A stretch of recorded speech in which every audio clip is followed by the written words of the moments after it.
My wife and I were in those chairs, gripping each other's hand. The moment the lights go down, Megan starts crying. I'm feeling sorry for her, but I'm also really angry with myself that we're stuck in this situation. I was ashamed that it got this bad.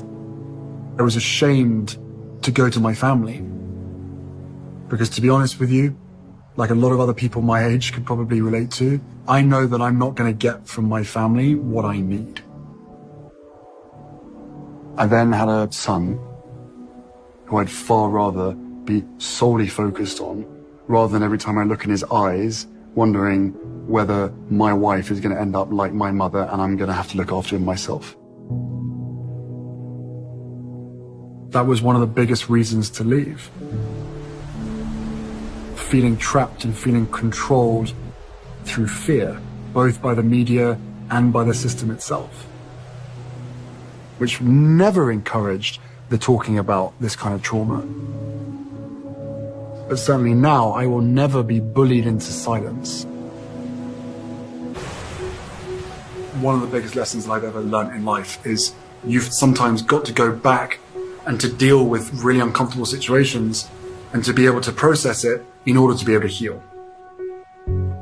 For me, therapy has equipped me to be able to take on anything. That's why I'm here now. That's why my wife is here now.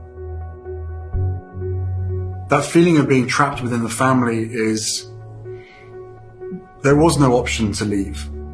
Eventually, when I made that decision for my family, I was still told, you can't do this. I was like, well, how bad does it have to get until I am allowed to do this? Well, she was going to end her life. It shouldn't have to get to that. Do I have any regrets?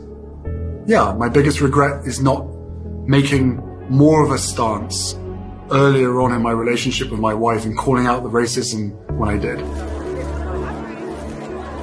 History was repeating itself. My mother was chased to her death while she was in a relationship with someone that wasn't white. And now look what's happened. You want to talk about history repeating itself? They're not going to stop until she dies. It's incredibly triggering to potentially lose another woman in my life. Like, so the list is growing. And it all comes back to the same people, the same business model, the same industry. Because my father used to say to me when I was younger, he used to say to both William and I, well, it was like that for me, so it's going to be like that for you. That doesn't make sense. Just because you suffered, that doesn't mean that your kids have to suffer.